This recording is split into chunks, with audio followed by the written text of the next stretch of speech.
So, salamat po sa ating Panginoon. At muli po ay mapagpalang gabi po sa bawat isa sa atin. Sister Jonah, nice to see you po. Sa bawat isa po na nandiyan po kay Sister Wen, kay Pastor Ronnie. Hindi ko na po patatagalin at diretso ko na po yung topic po natin. Ang totoo po niyan, ito po ay pagpapatuloy po ng ating pong pinag-aralan last Friday at parang kung kailan lamang yung nakaraang linggo, ito naman po tayo at tutuloy na po natin yung nabitin po nating topic ngayong araw na ito, ngayong gabi. Okay, so again, yung pong title, yung pamagat po ng ating pag-aaralan is design po ng ating pinag-aaralan last time. Mga tapat na kaibigan sa mahirap na kalagayan. Okay, from Colossians chapter 4, verse 7 to 11. Alright, so yun po yung muli na gagamitin po natin from Colossians 4, 7 to 11. So ito po yung final greetings po ni Paul para sa mga taga-Colossae. Para sa Colossians, babasahin ko po sa inyo. The Tychicus will tell you all about my activities. He is a beloved brother and faithful minister and fellow servant in the Lord. I have sent him to you for this very purpose, that you may know how we are, and that he may encourage your hearts. And with him, Onesimus, our faithful, beloved brother, who is one of you. They will tell you of everything that has taken place here. Aristarchus, my fellow prisoner, greets you, and Mark, the cousin of Barnabas. Concerning you have received instructions. If he comes to you, welcome him. And Jesus, who is called Justus. These are the only men of the circumcision among my fellow workers for the kingdom of God, and they have been a comfort to me. Si Tikiko ang magbabalita sa inyo tungkol sa kalagayan ko rito. Si Pablo po nagsasalita po, nagsulat po siya ng letter, an epistle. Siya ay minamahal naming kapatid na tapat na lingkod at kamanggagawa sa Panginoon. Pinapunta ko siya riyan para malaman ninyo ang aming kalagayan, nang sa gayon ay lumakas ang inyong loob. Kasama niya ang tapat at minamahal nating kapatid na si Onesimo na kasamahan ninyo. Sila magbabalita sa inyo ng lahat ng nangyari dito. Kinukumusta kayo ni Aristarco na bilanggo rin kasama ko at ni Marcos na pinsan ni Bernabe. Tungkol naman kay Marcos, mayroon ng bilin sa inyo na malugod ninyo siyang tanggapin pagdating niya riyan. Kinukumusta rin kayo ni Jesus na kilala rin sa pangalang Husto. Silang tatlo lamang ang mga mananampalatayang Hudyo na kasama ko rito sa pangangaral tungkol sa kaharian ng Diyos at sila ay malaking tulong sa akin. Alright, so that's an epistle of Paul, written by Paul. Okay, to start po dun sa exhortation po, ako po samahan nyo muling manalangin.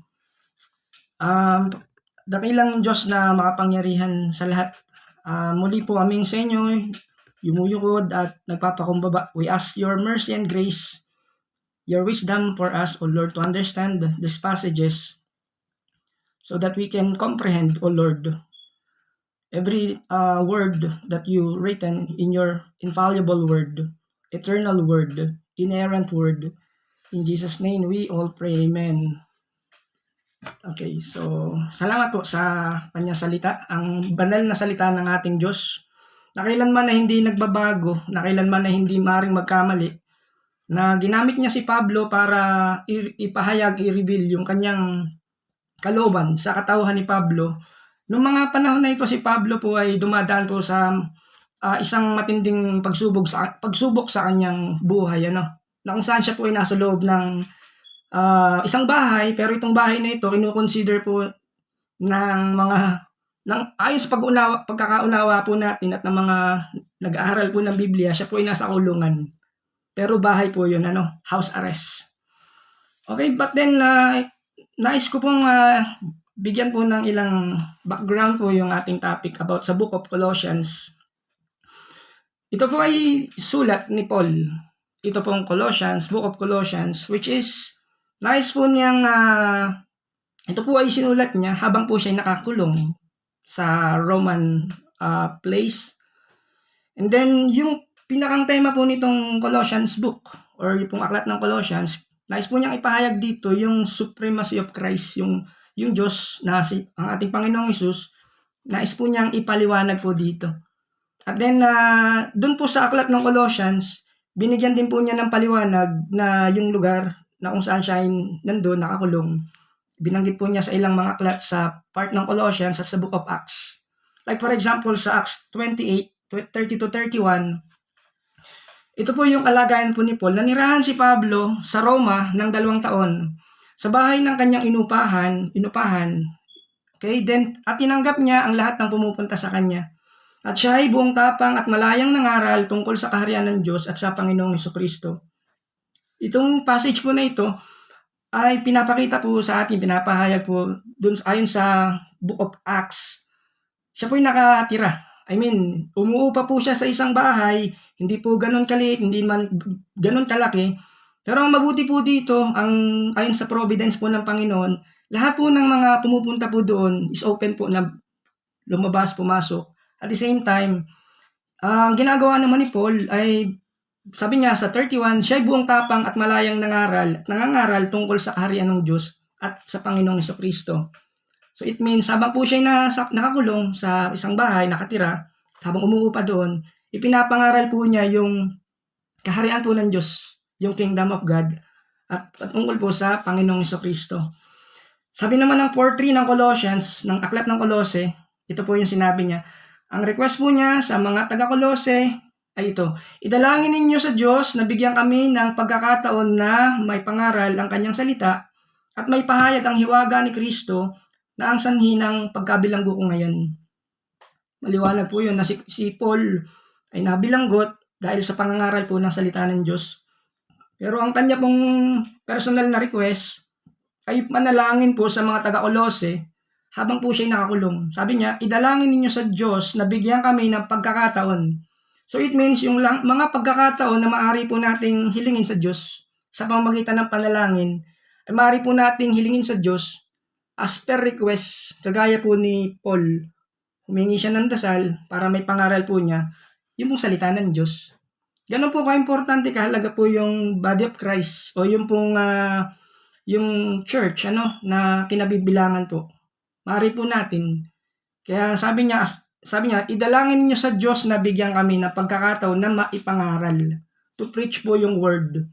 Dahil na doon po yung sabi niya, yung hiwaga ni Kristo na yung naging dahilan ng kanyang pag-aabilanggo. Ito naman po yung binanggit pa sa isang verse sa Colossians 4:18. Ako mismong si Pablo ang sumulat ng pagbating ito. So this letter, na doon po yung part na sinabi po niya doon yung final greetings. Mismo si Paul po yung nagsulat. Personal po niya sulat. Sabi niya, huwag ninyong kalimutan na ako'y nakabilanggo. So, napakaklaro po niyo na si Pablo ay nakabilanggo. And then, dinagdagan pa niya yung sa greetings niya, sa pagbati niya, sumayin niyo nawa ang kagandahang loob ng Diyos. Grace be with you. So, yun po yung mga ilan sa mga maliwanag na mga sulat sa part ng letter na siya ay nakakulong sa lugar sa Roma.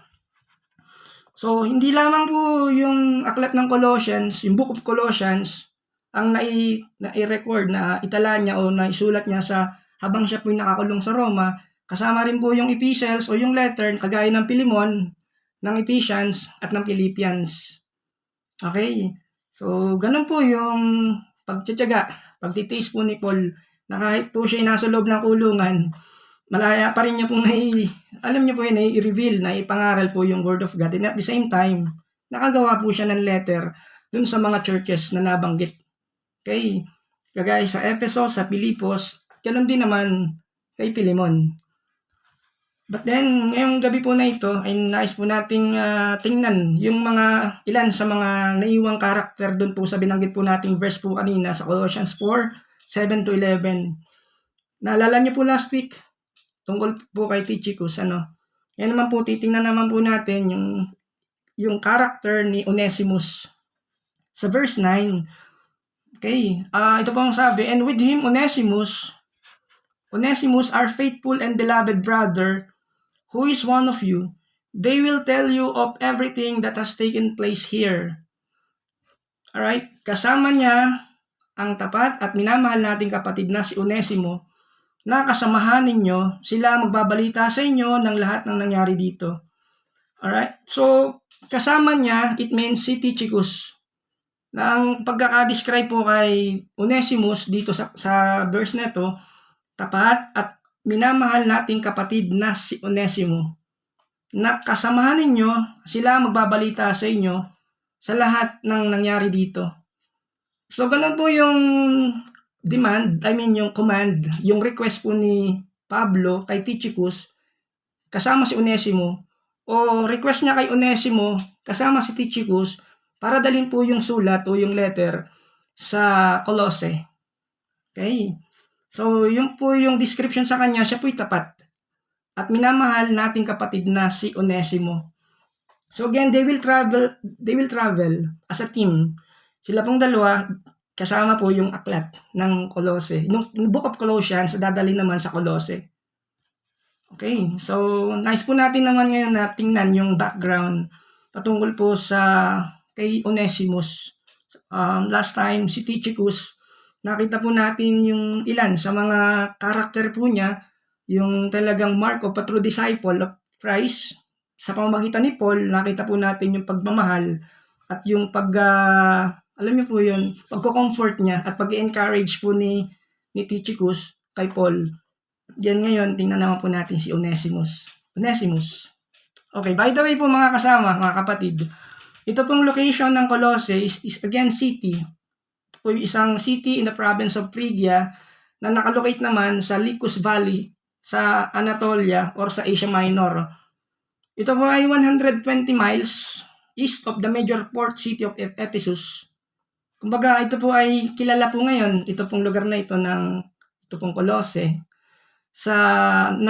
yung bansang Turkey.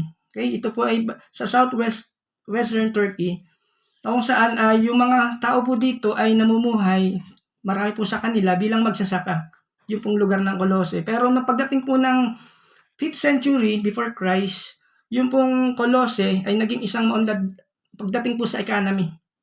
So, yung pong kanilang yung kanila pong businesses is tumutukoy po, gumagawa po sila ng maraming tela. At yun po yung kanilang tinitrade po, Pero nice po natin again, tingnan po yung pong karakter ni Onesimus na nakalagay po sa verse 9 ng Colossians chapter 4. Okay, si Onesimus. So nice po nating tawagin siya bilang isang pinatawad na alipin. Okay, he was a forgiven slave. Then, based po sa readings, that Onesimus was the fugitive slave of Philemon, the Apostle Paul's friend. Si Philemon po mga kapatid ay kaibigan po na kasama ni Paul, si Philemon, si Philemon. Kaibigan po siya ni Paul. But then itong si Onesimus ay isang alipin or slave ni Philemon. Then ang isa sa mga nagawa niya ni Onesimo kay Philemon ay ginawa po niya ng mali kay si Philemon. And then sabi ng ilan sa mga Bible scholar, maaaring si Onesimus ay ninakawan itong kanyang master na si Philemon. At ang ginawa niya, siya po ay tumakas papunta sa Roma. Okay, sa Rome. Ito po isang malaking syudad kung saan dahil ito'y malaki, itong lugar na ito, mas madali po siya doon makakapagtago. So, ganun po yung ginawa niya. Again, siya po ay isang alipin ni Philemon, si Onesimus. Dahil sa kanyang pagiging lawbreaker, so ginawa niya, siya po ay tumakas. Hindi po natin eksakto alam kung ano po yung nangyari sa yung detalye ng moment na yon. But the point is, dumating po siya sa punto na si Onesimus ay umalis mula sa vicinity, okay, ni Philemon at pumunta nga po siya sa Roma. And then by God's providence, na-encounter po niya si Pablo, okay, sa Roma. At nung panahon na yon, si Pablo ay, alam po natin, based po doon sa ating kwento kanina, siya po yung nangangaral. Nakatira po siya doon, habang nakakulong at may bantay. Na-encounter ni Onesimus, by God's providence, si Pablo. Okay? When we say providence, kung i-describe po natin, yun, ibig sabihin po yung Diyos po yung gumagawa po ba ng provision, ng paraan. Dahil siya nga po yung isang banal at makapangyarihan at may kaalaman at namamahala sa lahat ng bagay.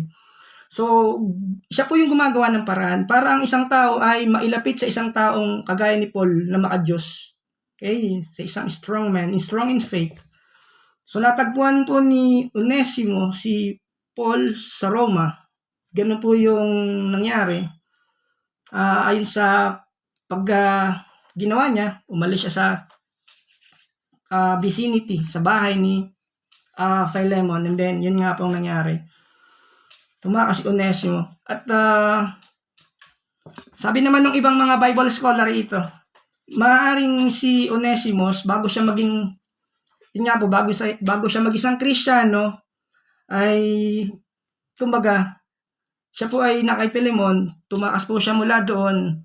At pag tinignan po natin Philemon's 1:10, ito po sabi doon, just to make some clarity, I appeal to you for my son Onesimus. Ito po ay yung sulat ni Paul para kay Philemon. I appeal to you for my son Onesimus, who became my son while I was in chain. Okay, ako'y nakikiusap, sabi niya kay Philemon 1:10, ay nakikiusap sa iyo, ako ay nakikiusap sa iyo para kay Onesimo na aking anak sa pananampalataya, at ako'y naging isang ama sa kanya habang ako ay nakabilanggo. So, yun po yung conversion po ni Onesimo na habang nakabilanggo si Paul, marahil nga po na-encounter niya po doon o may somebody na naglapit sa kanya, kagaya kay Paul, para kay Onesimo, at siya po ay nabahaginan po ng Word of God. Okay, nung panahon na si Philemon ay si Onesimus ay kay Philemon, sa Philemon 1:11, ito po yung kalalagayan po ni Onesimo naman. Sabi niya sa sulat ni Paul kay Philemon na ito, dati, hindi mo mapakinabangan si Onesimo, ngunit ngayon kapaki-pakinabang siya sa ating dalawa. Okay, so doon po yun, sabihin si Onesimo, parang hindi po siya kagamit-gamit. Pero nung nakakilala po siya sa Diyos, ang sabi po doon, hindi mo mapakinabangan si Onesimo, ngunit ngunit ngayon kapaki-pakinabang siya sa ating dalawa. Alam niyo po yung pangalan pong Onesimos, it means helpful. Yun po yung English meaning niya, or useful, or profitable. And then this name, yung Onesimus, just to give some background po dun sa name niya, it is a common name for slaves. Kumbaga po noong unang panahon, ay yun po yung kalakaran na po sa isang may kaya sa buhay na magkaroon po ng slave o ng alipin o katulong nung mga panahon na yon. But then this name Onesimus means helpful, useful, or profitable. Yun po yung meaning ng name na Onesimus. Okay.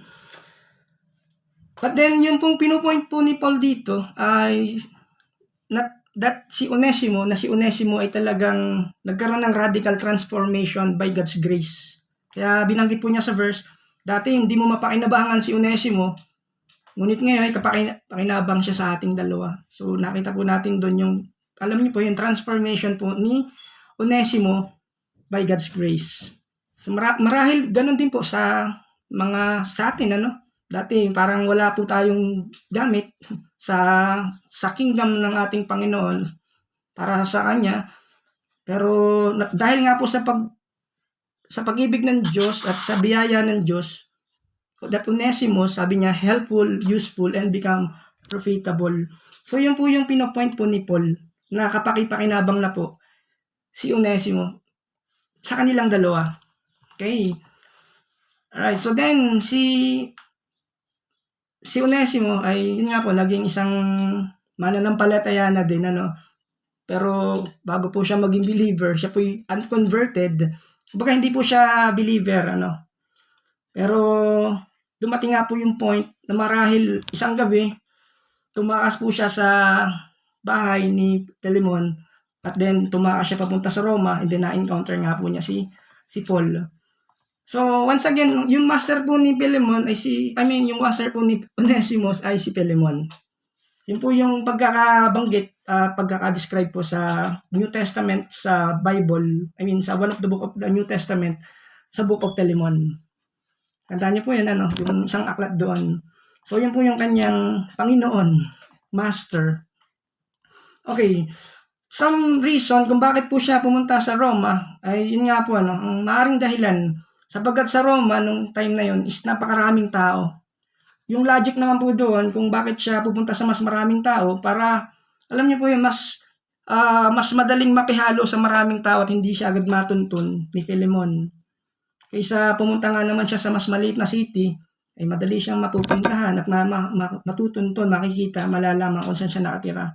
Kaya mas minabuti niya na pumunta doon sa mas malaking syudad o mas malaking lugar. So, yun po alam niyo po yung pagpunta niya po doon is also yung providence po ng Panginoon.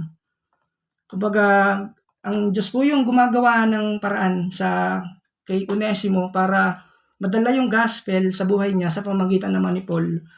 Marahil sa buhay po natin, ganun din po yung nangyari. May mga tao din po na nilalapit sa atin na hindi po natin ina-expect upang magbahagi po ng gospel.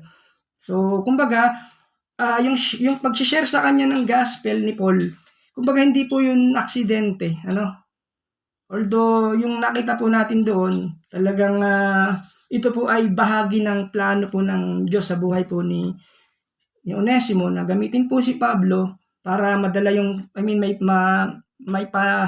bahagi yung pananampalataya kay Jesus. At ganun po yung nangyari. Kumbaga ito po ay isa sa bahagi ng napakalaking plano po ng Diyos para kay Onesimo. So it means na si Onesimo po ay isa ring pinili po ng Diyos. He is one of the God's elect from the very foundation of the world. Ibig sabihin, bago pa magkaroon ng lahat ng bagay o itatag ang sanlibutan o ang mga bagay dito na nakikita ng mata natin, bago pa man mangyari yun, si Onesimo ay isa na rin po sa pinili ng ating Diyos. Kumbaga, ang Diyos mismo po ang gagawa ng paraan. He may go to move mountain and move heaven and earth. Kumbaga, kahit gawin niya yun po bang gagawa siya ng kahit anong paraan para yung isang makapag-set po siya ng isang pangyayari at madala po yung gospel para kay Onesimo. So it means meron pong tinatawag na appointed time kay Onesimo. At ganoon din po sa atin, may mga panahon kung kailan makakakilala ang isang tao sa ating Diyos, sa ating Panginoon. May kanya-kanyang panahon. Sabi nga ni King Solomon, may kanya-kanyang panahon ang lahat ng bagay. But then that time, yun po yung nangyari, si Onesimo, na-regenerate po yung kanyang puso. It means, na-born again, na bago. Yun po yung nangyari sa kanya. Nagkaroon po ng radical change. At alam po natin kung sinong gumagawa po ng pagbabago sa isang tao. Dahil po sa Diyos. Dahil po kay Lord, sa ating Panginoon, ginamit niya po si Paul sa katawan po ni Paul para mabago po yung pagkaroon ng transformation.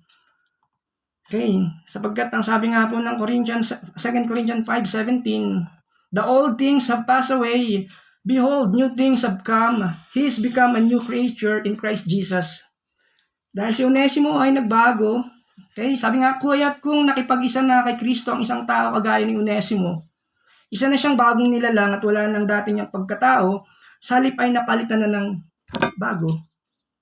So that's under the discipleship of Paul, dun sa bahay po ni Paul. Okay, and of course, para rin malaman kung ano pa talagang maaari niyang may contribute dun sa ministry ng ating Panginoon habang po yung God's will ng ating Diyos sa buhay po ni Onesimo. Ito nga po yung sinabi po ni Paul, ito po yung nangyari. Kailangan bumalik po si Onesimo sa Colossae. Okay? At then, kailangan niyang bumalik sa kanyang Panginoon, kay Philemon, si Onesimus. Kailangan niya magpakita kay Philemon. At alam naman natin ang katauhan naman itong si Onesimo. He is a very humble, he is a changed man, transformed with a transformed heart. Kaya yun po yung will, yung kailangan niyang gawin na sundin. Kailangan niyang mag-agree po doon para bumalik po siya dun sa Colossae at dali nga po yung Book of Colossians sa Colossae at the same time magpakita siya sa kanyang master na si Philemon. Yun po yung isang will ng Panginoon para sa kanya. So again, magkakaroon po siya ng journey pabalik sa kanyang dating employer or yung kanyang amo, but then ngayon, kasama na sa kapanalig, kapananampalataya, kamanggagawa ng Panginoon. Okay, from verse 9 sa Colossians chapter 4, alright, ating balikan po uli yun, and with him, Onesimus, with him, meaning yung him, si Tychicus po yun, and with him, Onesimus, our faithful beloved brother, who is one of you, they will tell you of everything that has taken place here. Kasama niya ang tapat at minamahal nating kapatid na si Onesimo na kasamahan ninyo. Dati hindi kasamahan, ngayon kasamahan na. Sila ang magbabalita sa inyo ng lahat ng nangyari dito. Okay. Nakikita niyo po ba yung possible na scenario when it comes na nandun na po si Onesimo dun sa Colossae? Na kung saan halimbawa po yung pong letter na ito o yung letter ng ginawa ni Paul, binasa, is maririnig po yung pangalan po ni Onesimus. Okay. Halimbawa, binasa na po sa congregation yung letter, and then in-exposit na, ipinaliwanag na, in-interpret na. So, maririnig po nila ng congregation mismo yung pangalan po ni Onesimus. So, ganun po yung ginagawa po ng Diyos. Kumbaga, because of the gospel, kaya po niyang baguhin lahat ng bagay. I mean, sa pagkatao po ng isang tao. Kaya sinabi po ni Paul dun sa verse 9, he calls Onesimus, describe po niya as our faithful and beloved brother. Bilang matapat, ang ating matapat at minamahal na kapatid. Diba napakasarap po nun sa pandinig, na marinig po natin yung ganong mga expression, faithful and beloved brother. So, ganun po rin yung treatment niya o yung expression niya ni Paul na ginamit naman niya kay Tychicus. If you remember that verse, that Onesimus, our faithful and beloved brother. Yes, si Tychicus po, maaari pong kung ilang years na pong nakasama ni Paul si Tychicus. It has been years. Pero si Onesimus, hindi po natin eksakto alam, maaari pong kung ilang linggo, kung ilang buwan. Pero ang point po natin ngayon is ito. Si Tychicus at si Onesimus with the same status in the kingdom of God. Did you get the point? Na sila po ay parehas na manggagawa ng Panginoon at parehas na nagmamahal, sumasamba sa Diyos.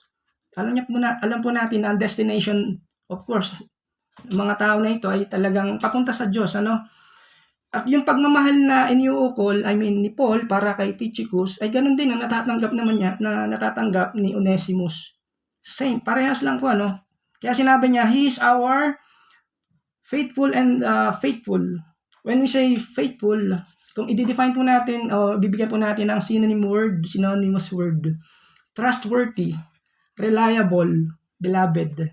Sobrang mahal is may malalim na pagmamahal, katiwa-tiwala na kapatid. Siya po si Onesimus. Di po ba napakaganda po na word na ipag-describe kay Onesimus bilang kamanggagawa na ni Paul at ni Philemon. Okay. At ang mabuti po dito na binanggit po ni Paul sa letter niya, okay, kasama niya ang tapat at minamahal nating kapatid na si Onesimo ni Tychicus. Kasama niya, yung dalawa magkasama. So, ang purpose po noon, parang gusto pong ipakita ni Paul, yung pong validity ng conversion ni Onesimus. Okay, kaya niya ipinasama po si Tychicus para kay Onesimus. Kumbaga ayaw po ni Paul na pagdudahan po ng mga tao sa Colossae yung pagiging totoong Kristiyano po ba ni Onesimus. Kasi nga po di po ba, si Onesimus ay dating unconverted, untransformed, not born again. Pero para ma-validate na talagang totoong mananampalataya si Onesimo, totoong binago ng Diyos, sinama niya yung kasama niyang isa na si Tychicus. Yun po ay ayon sa utos naman po ni Paul para dalhin po yung sulat sa Colossae. Alright? Okay, so then pagka binasa po natin yung kasunod na verse, kasunod na word, And with him one Onesimus, our faithful and beloved brother, this word or praise, who is one of you. Kumbaga, kasamahan na ninyo. Hindi na tatanggap ng, hindi para tumanggap ng church discipline si Onesimus dun sa church ng Colossae, because si Onesimus already repented from sin. Yung dati niyang ginawa sa kanyang dating amo, yung kanyang employer o yung kanyang master na si Philemon, kumbaga nirepent na po niya yun, at talagang siya ay isa ng mananampalataya ng ating Panginoon. Kumbaga, he has already believed in the gospel of the Lord. Siya po ay nilinis na ng ating Panginoon. Kumbaga, he is already new creature in Christ. At dinagdag pa niya, he is, sabi niya, he who is one of you. Ibig sabihin po nun, one of you, kumbaga, one of you means one of your number. Kabilang na po siya sa kanila, kamiyembro na kumbaga. He is one of the members of the church. Something, yung pong expression na ito, he is one of you. Dati hindi kasama, ngayon sabi niya, he is one of your members of now in the church. Okay. So ganun po yung ginawa po na kamangha-mangha sa ginawa po ni Paul sa buhay po ni not only for Tychicus but also kay Onesimus. Yung kanyang pag-minister po ng Word of God, ganun po yung nagawa po niya. But of course, by the glory of, because of the grace of God and His mercy. And also sa verse 9, to continue the verse, they will tell you of everything. They will tell you of everything that has taken place here. Sila, sabi niya, yung pronoun po, they, meaning silang dalawa, Tychicus and Onesimus, sila ang magbabalita sa inyo ng lahat ng nangyari dito. Alright, so yun po yung nais po ni Paul na ipagawa, ibalita, ipaalam ang nangyari po at nangyayari po kay Paul. So yun po yung purpose, para ma-inform po yung Church of Colossae tungkol sa ilang mga bagay-bagay po tungkol doon. Like for instance, since kasama po ni Paul yung tinatawag na guard o yung Praetorian Guard doon sa bahay, nais po ni Paul na isama sa kanilang dasal na mabago yung pagbabagong loob, bumilis po yung pagbabagong loob po ng guard. Ibig sabihin, binabahagi ng punit na nakakarinig din po ng Word of God, itong Praetorian Guard na ito. When we say Praetorian, sa English po ito po yung isang membro ng mga bodyguard po sa Emperor of Ancient Rome. Kumbaga, ang purpose po ni Paul is to bring them to speed up, para mapabilis po yung pagbabagong loob. Okay? Para talagang ma-accelerate o ma-catalyze yung pagbabagong loob at talagang tunay na ma-born again, makakilala sa Diyos. Then ganun din, para bumilis din po ba yung pagkakaunawa po ng mga tao na maaaring pumupunta sa kaniyang bahay ni Paul habang siya nandun. Di ba nga sabi natin is, yung bahay na ito ay open. May mga taong pumapasok, lumalabas, nakikinig, at malayang nakapangaral po si Pablo dito. So, ang purpose po is para po isama sa panalangin. Okay? At talagang tunay na mabago po yung kalooban, bumilis po yung pagkakakilala nila ng mga taong nakikinig kay Pablo ayon sa pangaral ni Pablo pagdating po sa Word of God. Isa pa pong dahilan is ito, para din po maipaalam at mapabilis yung tinatawag na financial gift. Okay, naggaling naman sa Philippi. Okay, para alam niyo po 'yun, yung po bang response ng mga tao na nandoon para sa kanila. So, yun po yung ilan. At ang isa pa nga po ito, para talagang yung tunay na pagbabago po ni Onesimus ay talagang maranasan po ni Onesimus. Pagdating po dun sa moment po na, kasi mahalaga po yun, pag po ang isang church ay may minananalangin po sa atin, malaking bagay po yun para bumilis po yung hindi lang yung pangunawa, pero yung advancement po ng kingdom, pag-spread po ng Word of God po, ay mas, alam niyo po yun, hindi po dahil sa atin, kundi ang Diyos po ang kumikilos po doon. Okay? Alright? Alright. So again, si Tychicus po before, as we read from the verse, is very loyal po kay Paul. Same thing naman, si Onesimus, because of the reality, yung tinatawag na yung pagiging valid, na yung genuineness na sinasabi na conversion ni Onesimus, ay naging loyal din po siya pagdating kay Paul. So paano tayo ma-encourage sa life po ni Onesimus? Alam niyo po si Onesimus, again, is a lawbreaker. Madalas po niya nalalabag po yung law o yung batas ng Diyos. Okay? That Onesimus is also a criminal. Ganun po yan. Kumbaga, siya ay hindi sumusunod mismo sa batas. Pero ngayon, nakita po natin, based dun po sa mga doon sa verse, siya ngayon ay isang Christian. Meron na siyang bagong buhay. Meron na siyang bagong direction. Kasama na siya, tinanggap na siya sa body of Christ. Kumbaga, siya po ay isang tunay na mananampalataya na itong si Onesimus. Maaaring ganun din po tayo noon, di po ba? Nung hindi po tayo nakakakilala sa Diyos, madalas po natin na nabe-break po yung batas o yung law ng ating Panginoon. Okay, but then, kagaya po ni Onesimus, he was a forgiven slave. Siya po ay pinatawad ng Diyos. Okay, siya po ay kabahagi na po ng, alam niyo po yun, ng body of Christ. Isa na po siyang tunay na mananampalataya. So, my point is, kailangan lang po natin marahil na maunawaan that our God is a God of a second chance. Okay? Kung halimbawa, kung ginamit niya o kilala man totoo ng Diyos si Moses, alam niyo si Moses isang murderer. Nakapatay po siya, hindi po ba? Pero, even though nagawa po niya yon, pero ni Moses, ginamit pa rin po siya ng Panginoon, ng Diyos. So, marahil, ganoon din po tayo, no?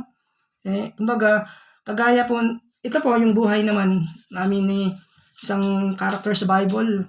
Si Rahab, naalala niyo po ito? Isa pong harlot o isa pong prostitute. Kumbaga, kahit si Rahab ay naging ganun ang buhay, pero again, ginamit rin po siya ng ating Panginoon. Sabi po ng Hebrew 11:31, dahil sa pananampalataya, again, I'll repeat, dahil sa pananampalataya, si Rahab, ang babae nagbebenta ng aliw, ay hindi napahamak na kasama ng mga ayaw sumunod sa Diyos, sapagkat malugod niyang pinatuloy ang mga espiyang Israelita. Okay, so Onesimus, again, is for me, maybe for us, maybe a great encouragement. Kasi yun nga po, kumbaga ang Diyos po natin, hindi po siya gumagamit ng isang perfectong tao. Gaya po ng mga examples natin. Even though, kagaya ito, si Onesimus, he's not perfect. He's imperfect, But then, ang nais po ng Panginoon, kumbaga, i-reshape yung heart po ng tao. Okay? Kagaya po ni Onesimus, o kagaya rin po natin, according, dun po sa itinatawag na image of Jesus Christ, and this is what we call grace. So, it's all about grace. So, ganun po yung naging part ni Onesimus dun po sa verse, na binanggit po ni Paul para sa Colossae. Okay? Yun po yun, yun po yung kanyang part. Ngayon naman po, tingnan po natin sa verse 10, kay Aristarchus naman. Alright?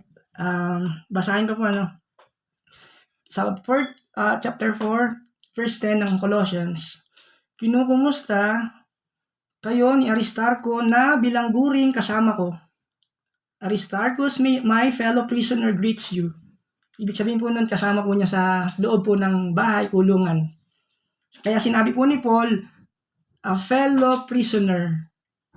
And then, at what we observe also, yung word na Aristarchus, ay nakasulat dun sa unang bahagi po nung pangusap na ito. And there is a greetings, nagbibigay po siya ng pagbati. Okay? It means na itong si Aristarchus ay hindi po kasama sa paglalakbay papunta sa Colossae. Okay? Hindi po kasama ni Tychicus at saka ni Onesimus, pabalik doon sa Colossae. But then si Aristarchus ay nanatili po sa Roma para kay Paul. Kaya ang isa sa maganda niyang gawin is magpahatid ng pagbati. Kaya sabi niya, sa verse na yon, again, kinukumusta kayo ni Aristarco na bilangguring kasama ko. Okay. Who is Aristarchus? Ito po siya. Isa po siyang Jewish convert. Isa po siyang Jew. Pero ngayon, isa na po siyang believer. Yung word na Aristarchus is a Greek name. Siya po ay galing po sa Thessalonica. Okay, na kung saan binanggit po sa Acts 27:2. Ito po yung binanggit po doon. Sumakay kami sa isang barkong galing Adramitio, papunta sa lalawigan ng Asia at naglakbay kami kasama ni Aristarco na isang taga Macedonia na nagmula sa Thessalonica. And then, itong si Aristarchus, okay, na-meet po niya si Paul doon sa kanyang 3 taon ng ministry po niya sa Ephesus. Na-encounter po ni Aristarchus si Paul. That was written from Book of Acts, doon sa bahagi po na ito. And then sa 20. And then si Aristarchus ay kagaya rin po ni Tychicus, nung nasa Efeso, nung mga panahon noon nila, nandun din si Paul. At doon, nagkaroon ng, alam niyo yun, yung sobrang laking crowd. Itong eksena na ito talagang may describe natin na large and disorderly crowd of people nung mga panahon na yon. Nandun din po si Paul. Na-encounter po ni Paul yung gulo na yon. Siya po yung very controversial na tao. At na-witness po mismo ni Aristarchus and also ni Tychicus yung moment na yon.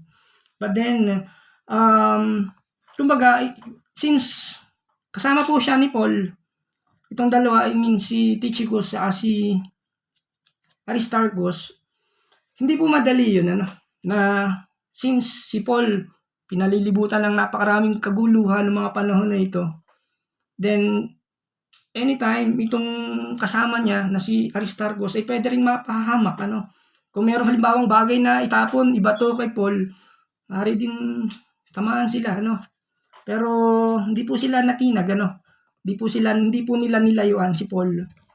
So, ganun po yung pagtrato kay Paul nung nasa Ephesus po siya. Kumbaga,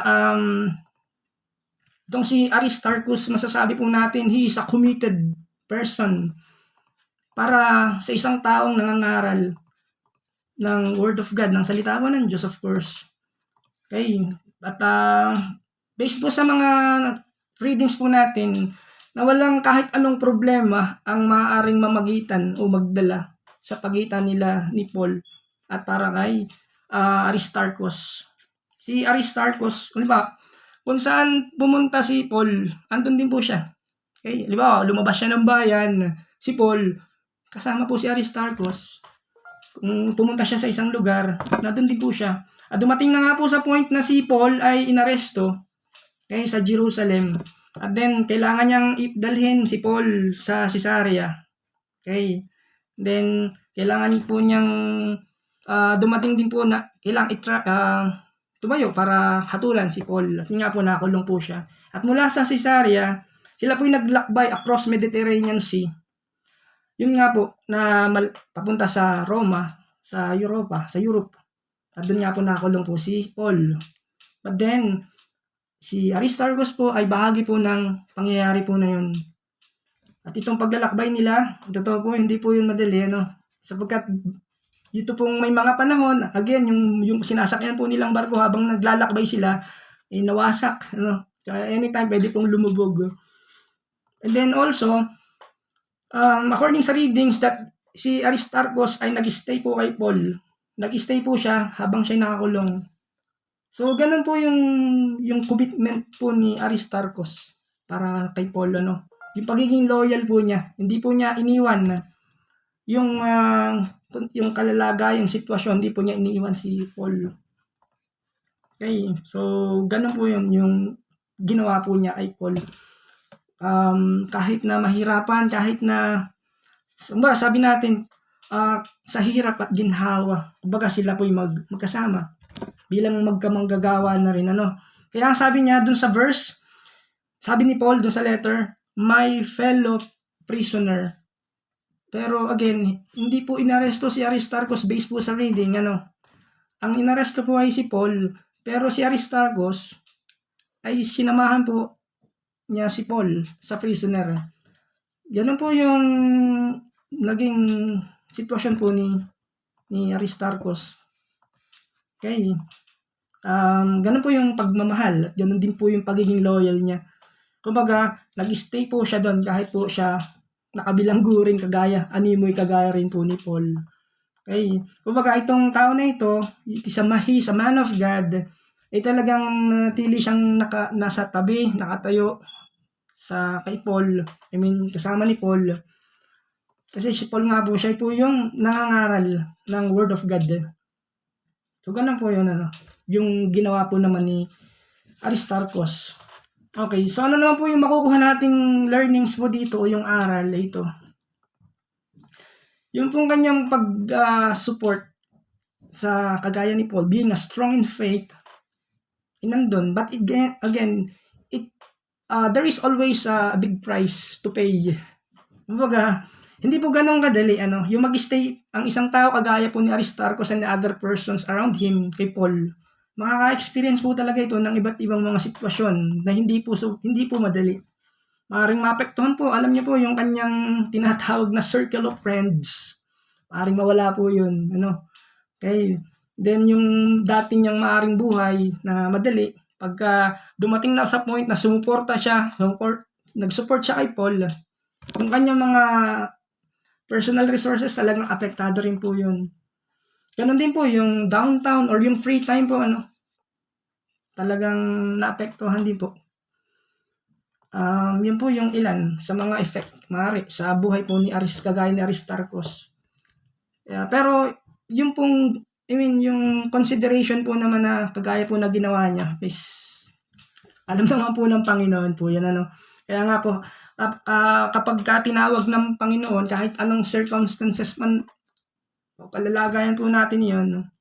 Ang importante po, sa nakita po natin dito, sa story po niya, yung pong pagiging loyal po niya sa mga strong leaders. At ganoon din po tayo, we have to stay loyal dun sa mga spiritual leaders po natin. Okay. So, one more na nais ko pong sabihin is itong next character sa Colossians chapter 4, 7 to 11 ay si Justus naman, Ito po yung sabi sa verse 11, and Jesus, who is called Justus, these are the only men of the circumcision among my fellow workers for the kingdom of God. So, binanggit po kanina, si Aristarchus, okay? Then, si Tychicus, ngayon po si Justus, si Onesimus nabanggit din po kanina. Sabi po is, and they have comfort to me. They have been comfort to me. Kinuumusta rin kayo ni Jesus, nakilala rin sa pangalang Justo. Silang tatlo lamang ang mga mananampalatayang Hudyo na kasama ko rito sa pangangaral tungkol sa kaharian ng Diyos. So ito pong mga binanggit po dito, nakasama po niya ay si Aristarchus, si Mark at si Justus. Yung dalawa po ni Onesimus at Tychicus, sinend po niya papunta po sa Colossae, para magdala po ng Book of Colossians. At sila, sabi ni Paul, sila ay malaking tulong sa akin. Alright? So Jesus, who is called Justus, possible po ito po isa sa mga Roman Jew, na naniniwala po sila sa mensahe pong dala naman ni Paul. Okay, so this Jesus, yung pangalan pong Jesus is a common name. Hindi po ito yung si Lord, na binanggit po bilang Jesus of Nazareth, na binanggit po sa gospel. This is different Jesus. So it means that the name Jesus is a common name. But this Jesus, the name Jesus, of course, means Savior. This came from the Hebrew word, yung salitang Jesus or Jesus, Hebrew word Joshua. It means Savior, who is called Justice. Alright? So, wala po tayong makitang ibang description po doon, pero pwede po nating mabigyan ng conclusion. Yung pong pangalan niya o yung kanyang character dito, he is behind the scene supporter ni Paul. Kumbaga, wala po siya sa spotlight na lagi pong nakikita, sa gitna ng pangangaral po ni Paul. Pero again, hindi man siya nakikita si Justus sa gitna ng ministry. Pero again, kumbaga, siya naman yung pumupuno sa pangangailangan po na kagaya po ni Paul. Okay? Hindi po siya kagaya nung tumatayo sa platform para mangaral. Okay, hindi po siya yung nangangaral na kagaya na sa malaking crowd, sa maraming tao.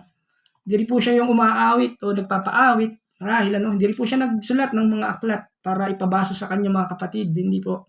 Pero again, yung kanyang role, sabi nga po natin kanina yung word is, he is working behind the scene. Okay. Pero napaka-importante po nun sa kingdom of God. Kumbaga, yung trabaho po natin sa kingdom of God, yung may tinatawag ministry, di po ba? Okay, this is what we call team sport. Team sport. Kumbaga, sa team sport, bawat isa ay may kanya-kanya po bang role, okay, na dapat gawin, na sabihin natin yung position to play on the team. Merong kanya-kanyang trabaho po. Yun po yung ministry, hindi po one-man game. Kasi kung isa lamang po nagtatrabaho, kawawa naman po, Kaya po ito po tulong-tulong yung to work in the kingdom of God. So, ganun po yung naging papel po niya, yung kay Justice. Okay. Kumbaga, ginagawa po niya yung role niya, kung ano man po yun. Pero importante po yung role na ginawa niya, for sure, na ginawa niya para kay Paul for the glory of God. Okay, sabi nga po, ni Lord, doon sa gospel, maalala po natin, I'm sorry. Okay. So, ganun po yung purpose ni Justus, Justus. Kumbaga, ginamit po siya ng Diyos, for sure, in a positive way. Okay, pero again, he is a part of Christian church, yung Gentile church na sinasabi. And then sa verse 11, sabi nga po doon, and they proved to be an encouragement to me. Okay, tingnan niyo po yun. Sila ay malaking tulong sa akin. Of course, sa pangangaral. It means, hindi lamang po si Paul. It means, may mga tao po nakapaligid po sa kanya. Alright. So, kumbaga, mahirap po yun pag isa lang, Kumbaga si Paul naman, hindi naman po Superman, Mahirap po yun, Hindi po siya Superman. Kumbaga, may mga pagkakataon po na, yun nga po, dumadating po yung discouragement, yung downcast na sinasabi. Kailangan po niya ng mga kasama. Yun nga po, kagaya po sa katauhan po ni Justus. Alright, sa 2 Corinthians chapter 1, doon po binanggit, sinulat niya ni Paul yung kanyang emotional life. Doon po niya ni-reveal yung kanyang naramdaman, okay, sa kanyang experiences as apostle, Pero yung kagaya po ni Justus, mahalaga po yun. Ang description po is, para po siyang hangin na nagtutulak sa barko, sa bangka, para umandar, nag-encourage, Or else, para siyang isang high octane gas, isang tank, para umandar ang isang sasakyan to propel forward yung car. So, ang tawag po doon is the gift of encouragement. So, yun po yung isang extraordinary gift, para sa mga na kailangan po ng spiritual leader. Mayroong somebody na nag-encourage. Okay? Kasi alam niyo po yung mga spiritual leader, ito po yung mga frontliners po ba? Sa tinatawag po nating spiritual warfare. At si Paul, si Paul po ay humarap po siya sa different oppositions and persecutions ng mga panahon na yon. Kaya naman, kumbaga, siya lagi yung parang alam niyo tinatarget ng spiritual world, ng darkness. Even the physical world, Kumbaga, he is always in the line of fire. Kumbaga, siya yung point of attack lagi. Laging nakikriticize, laging inaatake ng kalaban. Para siyang isang mataas na puno, yung spiritual leader, na madalas tinatamaan ng lightning. Alam mo po yan, sa forest, pagka may mataas na puno, dumadating yung point na ganon, tinatamaan yung pinakaibabaw, yung pinakamataas.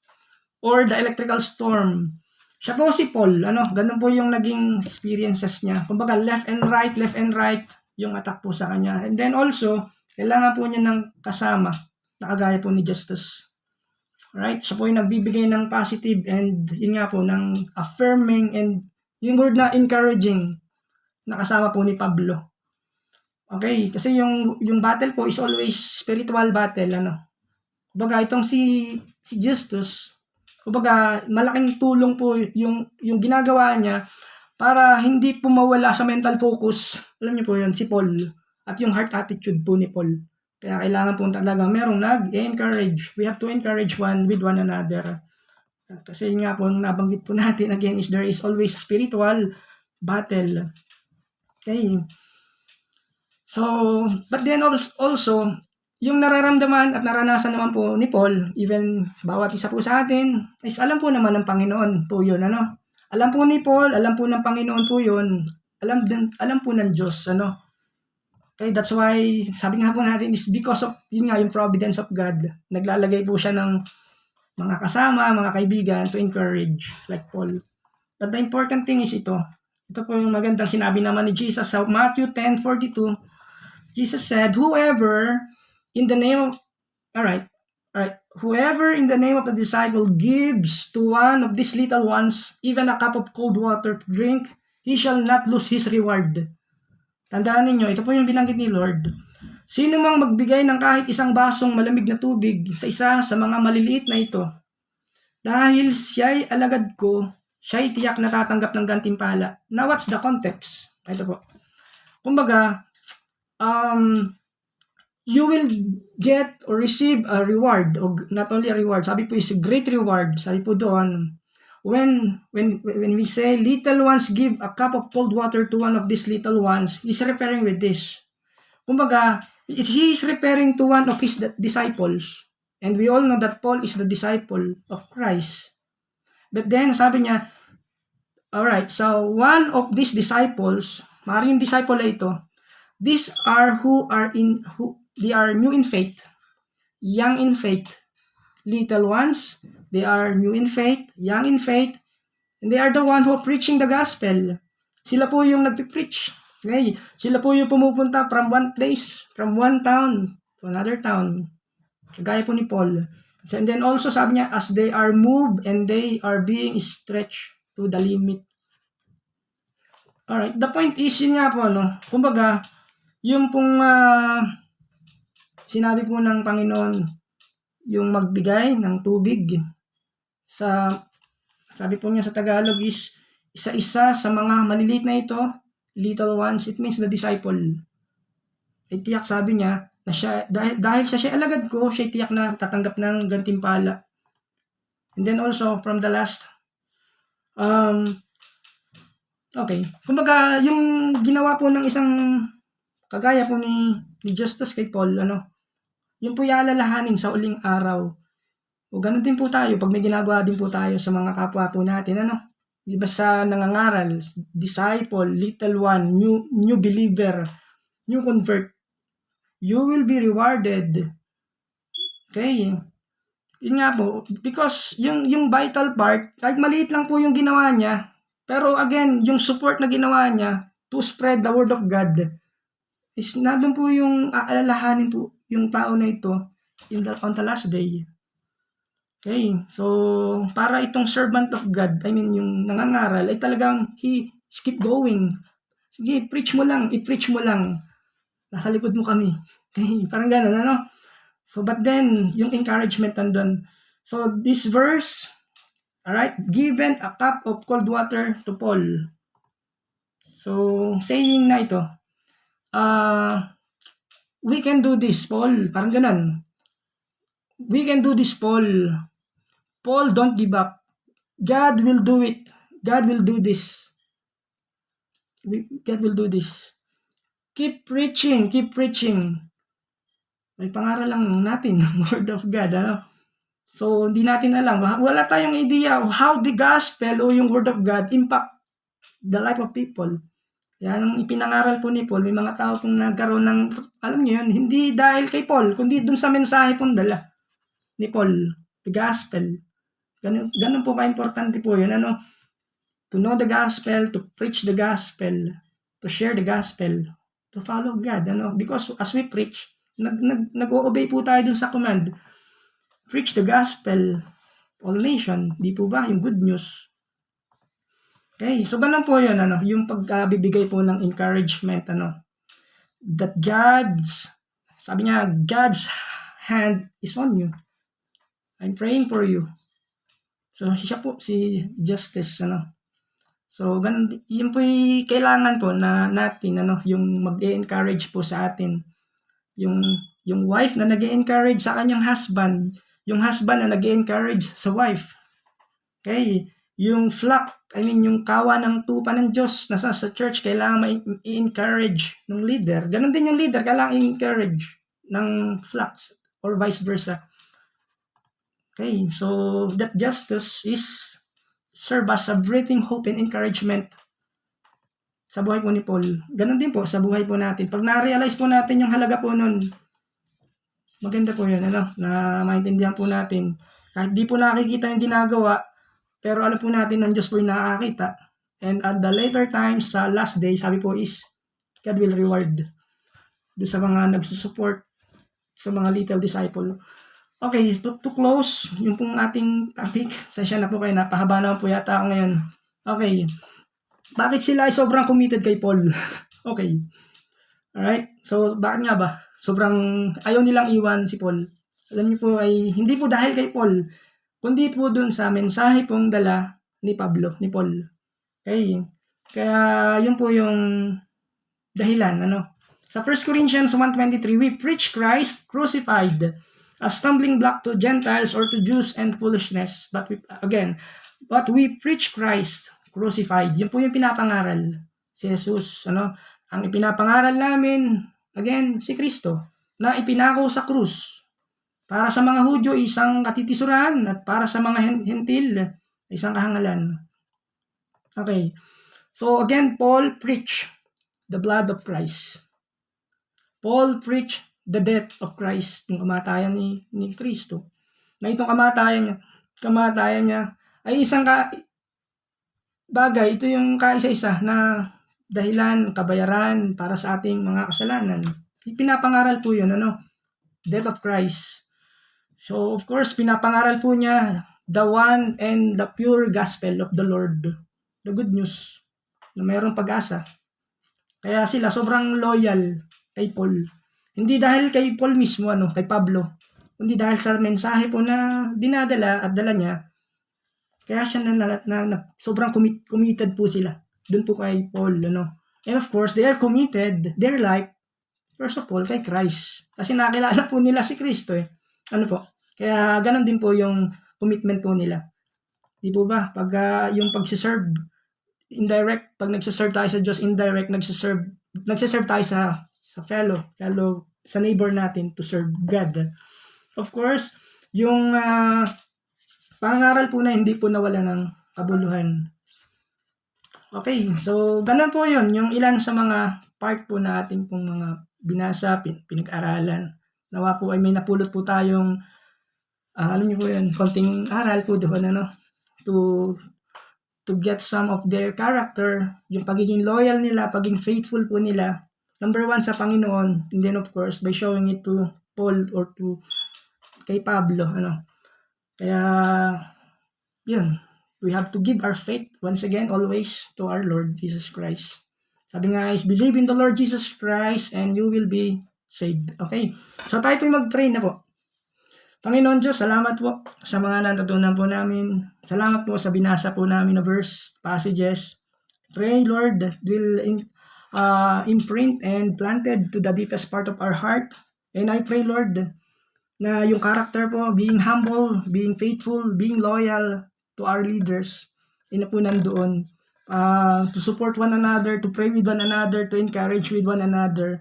And by the power of the Holy Spirit, I pray, yung spirit of love, ay talaga mag-manifest po, Panginoon. And Lord, if we fall short against you, against your will, please forgive us. Lord, have mercy on us. Have mercy, Lord. Send your grace, please, Lord, to renew our life again, to give our commitment, first of all, for you, Lord, in Jesus' name. Amen, amen.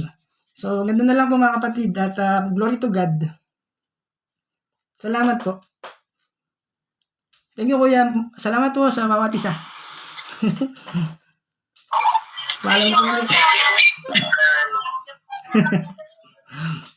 Bye na po. Thank you po. Bye po, sir. Thank you po. Salamat po. Magandang gabi. Thank you po, Pastor. Sir Ronnie. Ay, umaga po pala dyan. Good morning. Opo.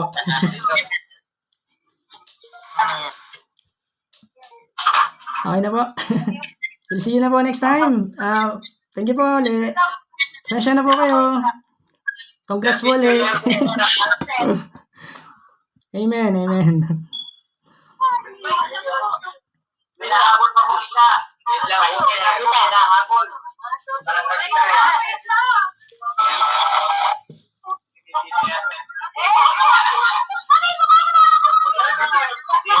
Dito. Amen. Thank you po. Thank you po, sir. Thank you po. God bless po. Ingat po. Thank you po sa prayers. Thank you po. Eh po, kapit po tayo. Thank you po. Thank you po. Thank you po. Ayan, sige. Ayan, sige tayo po, hindi pa natatapos. Napakagandang mensahe po ng ating Panginoon ngayon na kung saan dapat natin ito tularan para tayo